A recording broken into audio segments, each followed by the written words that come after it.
आदरणीय किसान मजदूर एवं युवा साथियों,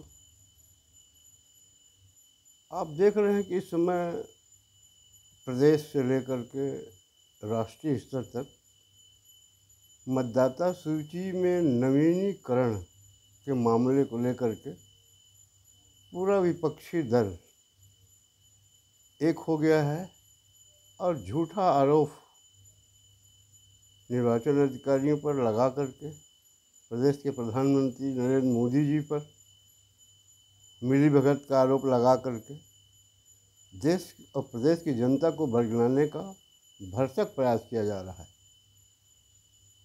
आप इस बात को भी जानते हैं कि बिहार चुनाव के पहले भी इन्होंने बहुत कुछ भड़काने का प्रयास किया था, मगर बिहार की जनता ने इनको ऐसा सबक सिखाया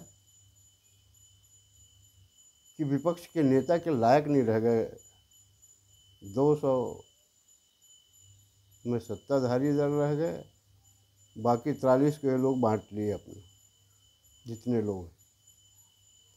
तो मैं अपने देश के विद्वान विपक्षी दल के नेताओं को सुझाव देना चाहता हूं, हालांकि वो मेरा बात नहीं मानेंगे, नज़रअंदाज करेंगे, क्योंकि जो अन्याय अत्याचार और झूठ बोलने में माहिर हो चुके हैं, वो ईमानदारी और सत्य क्या है वो उसका परवाह नहीं करते।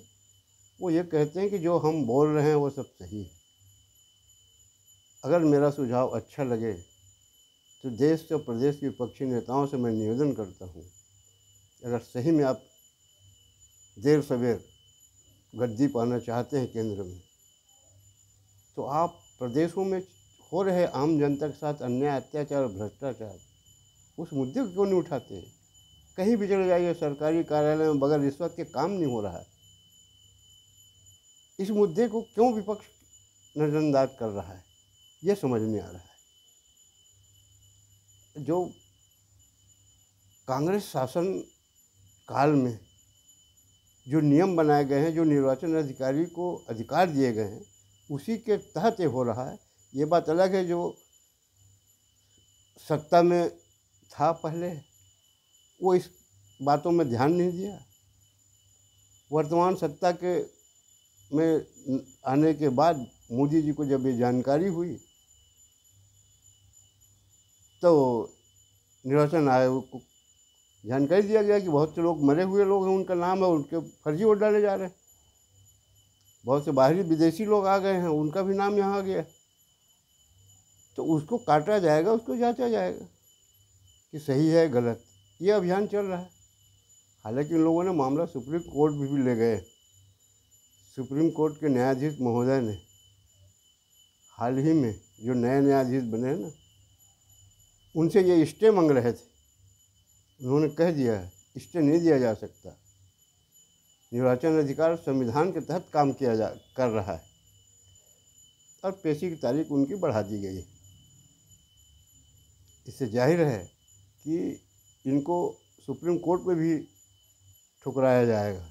इनके जो आरोप जनता ने तो ठुकरा दिए, मगर मुझको बंगाल की जो मुख्यमंत्री स्वयं आंदोलन कर रही है और जिद में अड़ गई है। मैं पिछले वीडियो में बता चुका हूँ, केंद्र सरकार से मैं निवेदन करता हूँ कि वहाँ राष्ट्रपति शासन लगा करके मतदाता सूची का परीक्षण कराया जाए, क्योंकि जो बीएलओ होते हैं वो राज्य सरकार द्वारा नियुक्त होते हैं, और वहाँ की बंगाल की राज्य सरकार जो है बीएलओ को दबाव दे करके हड़ताल करवा रही है। तुम हड़ताल करो निर्वाचन आयोग के खिलाफ। निर्वाचन आयोग के खिलाफ उन्होंने धरना आंदोलन किया। पुलिस निर्वाचन अधिकारियों के सुरक्षा के लिए नहीं भेजा गया।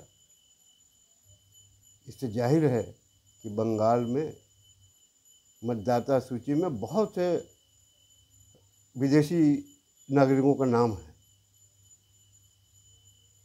इसलिए वो ऐसा विरोध करा रही है। तब बोल रही है कि मतदाता बीएलओ मौत हो रही। मौत नहीं हो रहा है, मौत की धमकी दी जा रही है कि अगर तुमने किसी का नाम काटा तुमको मार डालेंगे। निर्वाचन आयोग का कहना है कितने दिन में काम पूरा करना है। तो बीएलओ क्या करें?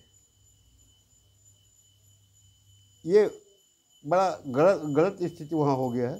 तो मैं तो चाहूँगा कि राष्ट्रपति महोदय जी वहाँ राष्ट्रपति शासन लगा के चुनाव करवाइए और मतदाता सूची का पुनरीक्षण करवाइए। वो खुद चाह रहे हैं कि राष्ट्रपति शासन लागू हो। भारत के संविधान को मानने के लिए तैयार नहीं आज विपक्षी नेता। मैंने सुना है कि कांग्रेस के नेता 13 या 14 दिसंबर को दिल्ली में महारैली कर रहे हैं इसी मुद्दे को लेकर। मैं उनको जानकारी देना चाहता हूँ वो विरोध किसका कर रहे हैं। जो उनके विधानसभा लोकसभा चुनाव में पोलिंग बूथ में एजेंट बनते हैं उनका विरोध कर रहे हैं। क्या मतदान होता है किसी भी राज्य में कहीं पर भी, मतदान पूरा होने के बाद जो पीठासीन अधिकारी होता है वो लिखित में वोट देता है, वो लिख के देता है कि इतने लोगों ने यहाँ मतदान किया है। वहाँ आपका एजेंट भी बैठा रहता है, क्या वो नहीं देखता? आप महारैली कर जाइए, आपके पास कोई काम तो है नहीं। आप में दम नहीं है कि अन्याय अत्याचार जो राज्यों में जनता के साथ हो रहा है, भ्रष्टाचार हो रहा है, उसके खिलाफ आंदोलन छेड़ने की तुम्हारे में हिम्मत नहीं। मैं तो पिछले वीडियो में बोल चुका हूँ, छत्तीसगढ़ आइए, 2 साल से हमारे यहाँ कितने प्रकार के अन्याय अत्याचार भ्रष्टाचार हो रहा है भाजपा शासन में। यहाँ के कांग्रेसी बेचारे मौन हैं क्योंकि वो लोग भी बहुत कुछ अपने शासन में कर चुके। वो नहीं चाहते कि हम मेन मुद्दा जो जनता को सताया जा रहा है उसको उठाएं। वो भी दस्तखत करवाने में लगे हैं, वोट चोरी वोट चोरी। अरे जनता जान रही है कि वो चोर कौन है और सही आदमी कौन है। जनता को बरगला नहीं सकते। कोशिश करिए आप अपने तरफ से, आपकी कोशिश नाकाम ही होगा और आप यही कहते रह जाओगे। नहीं तो अभी भी समय है, सुधार लो अपने आप को, ईमानदारी और सत्य के मार्ग में चलो। मैं अपने देश के ईमानदार कांग्रेस नेताओं से निवेदन करता हूँ, उनसे मैं न्याय मांगना चाहता हूँ और देश की जनता ये जानकारी चाहती है उनसे कि आप बताइए, एक विदेशी महिला ने सन 68 में भारत के एक नागरिक से शादी करके यहाँ आई। 70 में उसका एक पुत्र पैदा हुआ, 72 में एक पुत्री पैदा हुई और वो विदेशी महिला सन 83 में भारत की नागरिकता ग्रहण की है। वो बच्चा कहाँ का है बताइए आप। मैं तो निर्वाचन आयोग से, अपने सुप्रीम कोर्ट से निवेदन करता हूँ कि इसकी संज्ञान लीजिए आप। ये भारत के कैसे हो गए, भारत में सांसद कैसे बन गए और इनको कड़ी से कड़ी सजा देने की व्यवस्था किया जाए जबकि भारत के नागरिक नहीं हैं। 83 में जब वो सदस्यता ग्रहण कर रहे भारत की, 15 साल बाद इस बीच बच्चे पैदा हो गए। अब आज देश विदेशी ताकतों से मिल करके भारत को आसान करने जा रहे हैं। ये बहुत दुख की बात है। तो मैं विपक्ष के जितने भी अपने आप को ईमानदार और संविधान के मुताबिक चलने वाले नेता हैं उनसे मैं तथा मेरे देश की जनता, भारत की जनता सवाल करती है कि ये दोनों बच्चे कहाँ का माने जाए, विदेशी माना जाए कि भारतीय माना जाए। अब भारतीय माना जाए तो किस आधार पर माना जाए, क्योंकि 83 में उसकी माँ ने सदस्यता लिया है।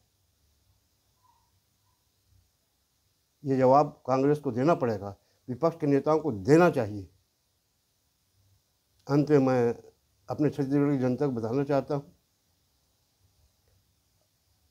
कि 27 तारीख को मैं जनदर्शन में अपने राजधानी रायपुर गया था। मैं सोचा था कि जनदर्शन होगा, क्योंकि अगर जनदर्शन नहीं होना था तो 2 रोज पहले पेपर में आना था। पिछले जो सूचना दी गई थी उसमें यह था कि मुख्यमंत्री जी जब रायपुर में रहेंगे तो जनदर्शन लेंगे। इस आधार पर मेरे सहित बहुत से लोग गए थे और जो मैं आरोप लगा रहा था ना भाइयों, कांग्रेस और भाजपा की फिक्सिंग है, उसको मैंने देखा है और मैं प्रमाण आपको दे रहा हूँ। असली छत्तीसगढ़िया मुख्यमंत्री बना था ना, उसके शासनकाल में भी मैं गया था।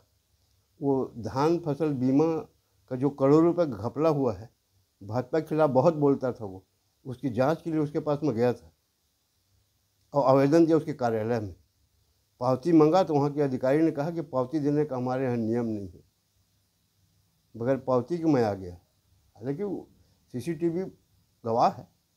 मैं 27 तारीख को भी भाजपा के शासन में गया तो वहाँ सुरक्षा कर्मचारी, धर्म दर्शन तो नहीं हुआ। हमने कहा भाई हम आवेदन लाए हैं मुख्यमंत्री जी लिए, किसको देना है, क्या करना है? तो उन्होंने कहा कि आप यहाँ डब्बा में डाल दीजिए। मैं कहा हमको पावती चाहिए, तो बोले नहीं, पावती देने का हमारे पास कोई नियम नहीं, हमको कोई आदेश नहीं, हम पावती नहीं दे सकते। ऐसा करिए, जब आपको पावती चाहिए तो आप रजिस्टर में नाम लिख दीजिए, अपना फ़ोन नंबर लिख दीजिए, अपना गांव का नाम लिख दीजिए और ये फ़ोन नंबर ले जाइए। 1 सप्ताह बाद आप इस नंबर में बात करना कि आपके आवेदन का क्या हुआ।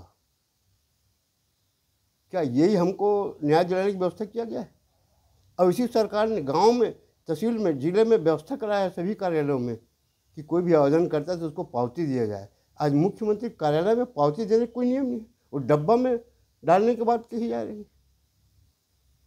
इसीलिए क्या अन्याय, अत्याचार, भ्रष्टाचार करने का एक मतलब पूरा गिरोह सक्रिय हो चुका है छत्तीसगढ़ की जनता के साथ। वर्तमान भाजपा के नेता ही नहीं चाहते कि दोबारा भाजपा की सरकार बने, मोदी जी को फिर नीचा दिखाना चाहते। खैर, आपकी पार्टी है, आप किसको नीचा दिखाएंगे, किसको ऊंचा दिखाएंगे, मगर जनता के साथ जो अन्याय कर रहे हो ना, ये आह न लगे। मुझको इतना फिक्र है कि मैं चाहता हूं कि देश के प्रधानमंत्री नरेंद्र मोदी जी का इशारे में यहाँ सत्ता बनती रहे, क्योंकि देश को सुरक्षित रखना है, प्रदेश को सुरक्षित रखना है। तो मोदी योगी 2 ऐसे नेता हैं जो देश को सुरक्षित रह सकते हैं। इतना कह के मैं अपने वाणी विराम देता हूँ। धन्यवाद। जय हिंद।